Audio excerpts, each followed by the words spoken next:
Demokrasi seharusnya menjadi wadah yang mengakomodasi kepentingan masyarakat luas.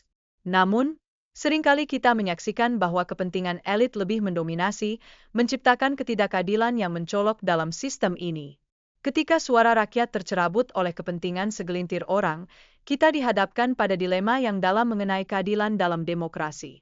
Filsuf kuno Plato pernah mengungkapkan bahwa demokrasi, pada gilirannya, dapat membuka jalan bagi tirani.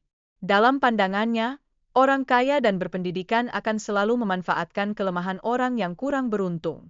Kelemahan ini menggambarkan sisi kelam dari sistem demokrasi, di mana mereka yang berkuasa seringkali tidak mempertimbangkan kepentingan yang lemah. Dalam demokrasi, kekuasaan seringkali berada di tangan mayoritas, yang pada akhirnya bisa mengabaikan hak dan suara dari kelompok minoritas. Ini menimbulkan fenomena yang dikenal sebagai tirani mayoritas, di mana keputusan yang diambil dapat merugikan mereka yang tidak memiliki dukungan yang sama. Hal ini memunculkan pertanyaan mendalam tentang keadilan dan inklusivitas dalam pengambilan keputusan. Socrates, seorang tokoh pemikir lain, mengemukakan gagasan bahwa pemilih seharusnya memiliki pengetahuan yang mendalam mengenai isu-isu penting sebelum memberikan suara mereka. Ia ingin menghindari keputusan yang didasarkan pada prasangka semata.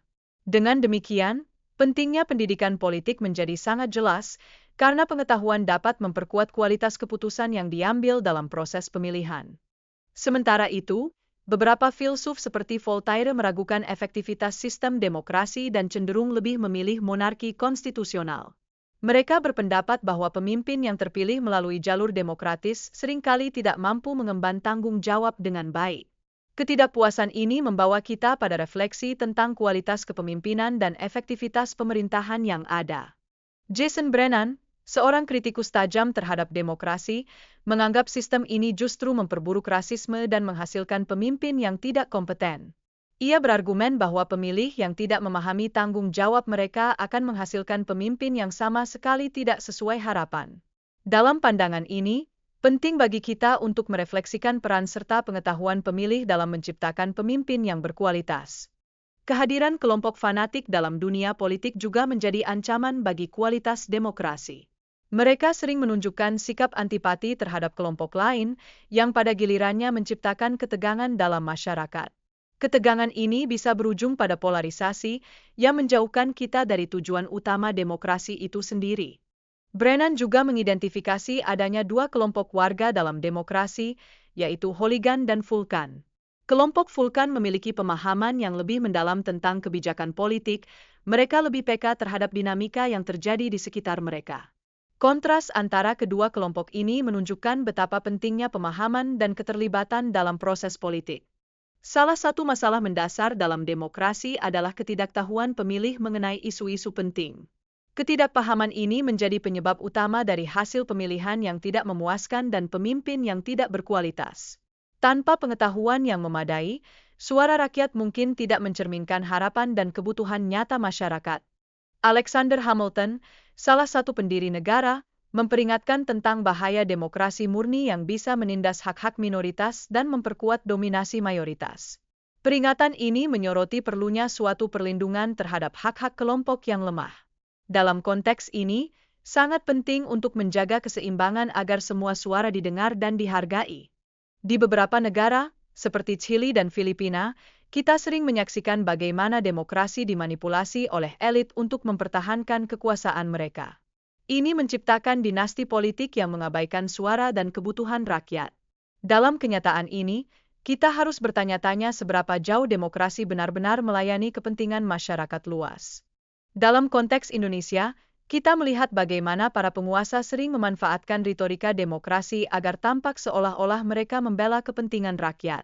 Ironisnya, ini justru menciptakan kesan bahwa demokrasi tidak memberikan manfaat nyata bagi masyarakat. Realitas ini menggugah kita untuk lebih kritis terhadap tindakan para pemimpin. Perluasan partisipasi sosial menjadi langkah penting untuk membantu masyarakat sipil dalam mengawasi proses politik. Keterlibatan warga dalam pengambilan keputusan tidak hanya memperkuat demokrasi, tetapi juga meningkatkan akuntabilitas dari pemimpin yang terpilih. Hal ini menjadi bagian integral dalam upaya mewujudkan pemerintahan yang lebih baik.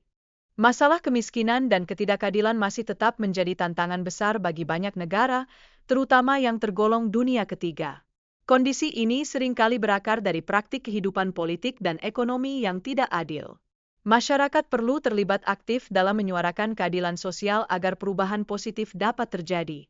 Demokrasi yang lahir dari aksi kolektif masyarakat kelas bawah memiliki potensi untuk menjamin kesetaraan. Namun, kenyataannya, kondisi semacam itu tidak selalu bisa kita temukan dalam praktik demokrasi yang ada. Kita harus terus mendukung gerakan yang menuntut keadilan dalam sistem yang ada. Monarki di beberapa negara Arab menunjukkan bahwa sistem ini bisa memakmurkan rakyat, meskipun harus mengorbankan kebebasan berpendapat.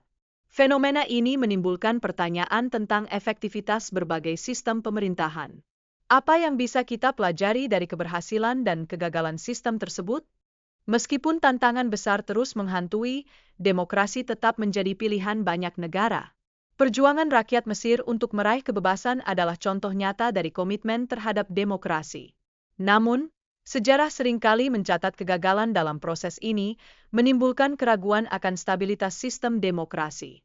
Kritik terhadap demokrasi seringkali dianggap sebagai ancaman, tetapi sesungguhnya, kritik tersebut bisa menjadi pendorong perbaikan sistem.